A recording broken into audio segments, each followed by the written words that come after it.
Dr. Boyce Watkins from Your Black World, and I wanted to take a second to talk about something that I was reading today on Your Black World about Mr. Robert Ritchie, who's also known as Kid Rock. Kid Rock, I don't know if he's a rapper or a singer or just a guy that just hollers in the microphone. I have no idea. I never really have been into his music. I don't really like what I've heard, but I know a lot of people do like it. I think in 2000 or 1998, he had an album called "Rebel Without a Cause" or something like that that sold a lot of copies, like 13 million copies. So this dude has made a lot of money apparently because there are people that love what he does. God bless him for that. That's what's up. But here's the funny thing. Okay, so Kid Rock has built his whole reputation on this rebel flag. That's his, I guess his signature image. And I guess for him, the rebel flag, the Confederate flag, represents the rebel in him. I'm going against the norm, against the grain. I'm going to fight the power, etc., etc., etc. Um, but you know what's interesting is that a lot of us know what the Confederate flag represents for Black people. That's our swastika. For us.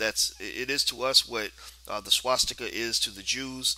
For the Jews, the swastika represents an era and a situation where there were people who literally wanted to exterminate the Jewish community, abuse them, torture them, put them through all kinds of hell. The only difference between the Confederate flag and the swastika is that while the Jewish extermination by the Nazis lasted only about 6 years, maybe a little longer, maybe a little shorter, our extermination, our genocide, our torture lasted for at least 250 years and another 100 plus years if you consider Jim Crow, another 50 years on top of that if you throw in mass incarceration, which has been the mass extermination of the African American family. That's why we went from having most black homes having a father in the home to almost none of them having a father in the home. That all links to mass incarceration, which was a government policy designed for the extermination of black people, the black male, etc. Go study this stuff and you'll know what I'm talking about. Now, so you can imagine how it would be difficult for a black person to see eye to eye with Kid Rock on his relationship with the Confederate flag. Maybe he really hasn't studied history well enough to know just how horrible, how much of a nightmare the Confederate flag has been for black people, what that put us through. I think that for him, he just sees it in kind of a one-dimensional light. He says he loves black people. He spends a lot of money in Detroit, and so there are black people who will look past that. And I'm not going to say they're right or wrong, but here's my analysis of some of this. A lot of the reason that we're able to look past an abusive person who takes care of us and hooks us up and gives us a little bit of money is because we don't, as a community, have very high self-esteem. The way many of us think as black people is that anytime a white man is nice to us, it's a good thing. Even if he's abused the hell out of us, disrespected us in unimaginable ways, if he gives us a little money, throws us a little change, throws us a couple of opportunities, we'll look at what he did and that was good and ignore everything else that he did that was bad. And this is a microcosm of this is the way a lot of our so-called civil rights organizations operate. Now, just so you know, the NAACP had more white founders than black founders. So some people would say that the organization is really a pawn for the liberal establishment to control excuse me, it's a pawn for the liberal establishment to control the political energy of the black community. That's what I was trying to say. I would argue that if you look at the NAACP, I would not consider it to be an organization that is authentically black.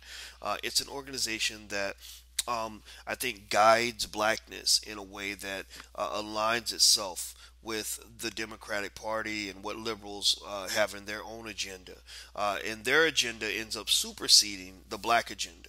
It doesn't mean that they can't align. I mean, sometimes they do, but in many cases, what that powerful white man wants is going to be more important to an organization like that than what black people want. A lot of this comes down to money.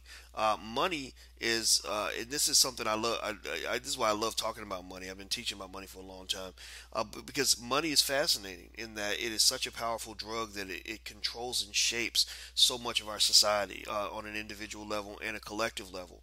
So, in the case of the NAACP, what I really see here with Kid Rock is very similar to what I saw with Donald Sterling.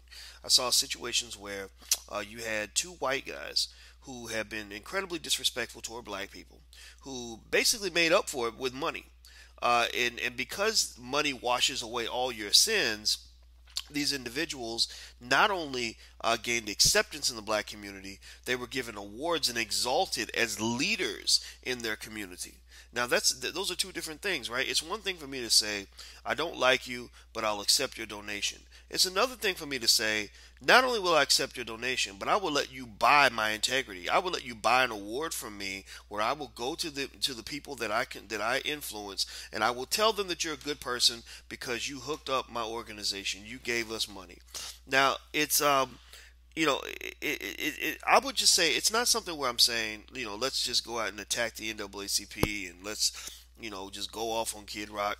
I don't care how people respond to this one way or the other. I mean, people can do what they want, but I think that we have to really understand the dynamics here and what this really means, what this says about us as a community. If I go out and I say something derogatory about Jews, I could give a whole lot of money to the Anti-Defamation League, and they will never give me an award. They might say, yeah, we'll take your check, but you ain't getting up on this stage with me shaking your hand and putting my arm around you as if you are a friend to the Jewish community. Why? Because we represent the interests of the people, not just the interests of the people who are paying the money. I think that to some extent, the reason you see the NAACP kind of living life on its knees, begging for support from the corporations and anybody willing to give them money, is because the black community does not have a lot of money. A lot of our wealth was stripped away from us, so we don't have the ability to use our wealth to influence our civil rights organizations the way we would like to.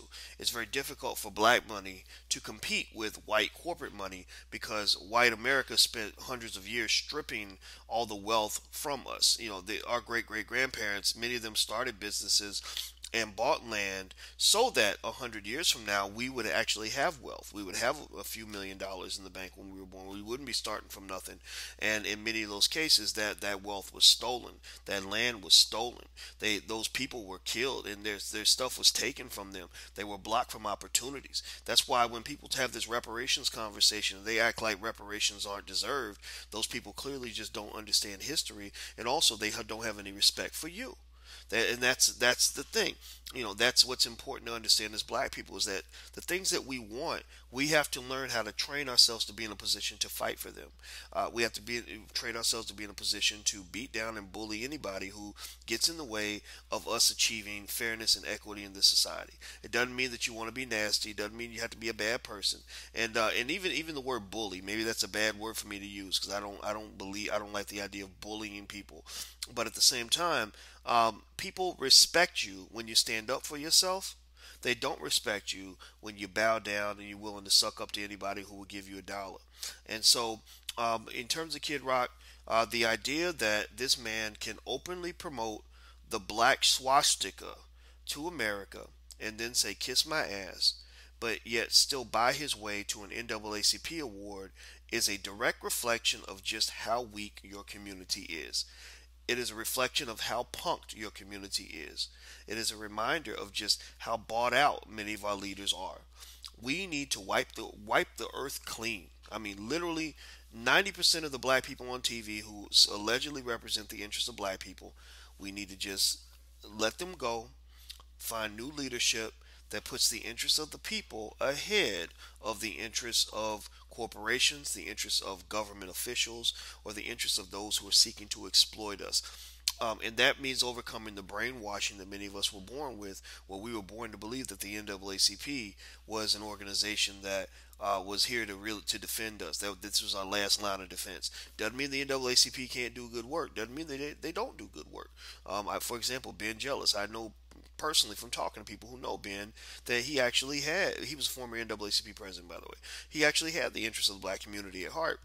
But unfortunately, the way organizations work is that if an organization is structured in a certain way with certain incentives, it's very difficult for individuals to reshape the direction of the organization. You have to be a real strong person in order to do that.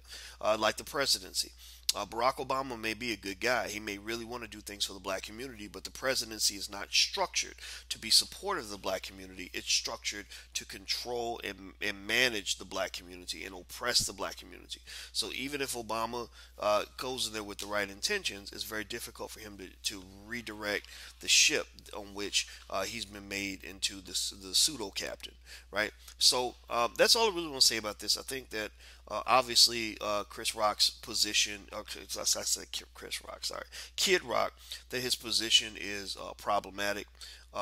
It's unfortunate that he doesn't see it. Sometimes having a lot of money makes us very arrogant, makes us feel like we don't have to listen to anybody.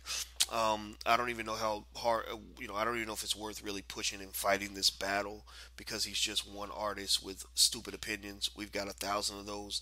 But at the same time, I think that it's an interesting learning, teaching point to just really understand the dynamics of how this works and how money shapes and controls the thinking in America. So, one of the ways I would suggest that you overcome this in your own life is don't make yourself a slave to money. Don't get to the point where you're financially dependent upon your historical oppressor to get the things that you need. When you depend on these white folks to feed your kids, then you're going to end up doing what these white folks tell you to do. Doesn't mean that they're bad people. In fact, it's human nature. If I'm paying your bills, then you need to do what I say. That's a rule. That's not even a racism thing. That's just a human nature thing, right? So if you want freedom, you have to earn your freedom. Freedom is not free. You must be willing to pay the cost of your freedom. If you're not willing to pay the cost of your freedom, then freedom is not for you. That's all I really want to say about that. I'm done. By the way, our Black Wealth Boot Camp starts in a few days. I hope you'll sign up. The URL you can go to is theblackwwealthbootcamp.com. That's theblackwwealthbootcamp.com. Until we meet again, please stay strong, be blessed, and be educated. I am gone. Peace.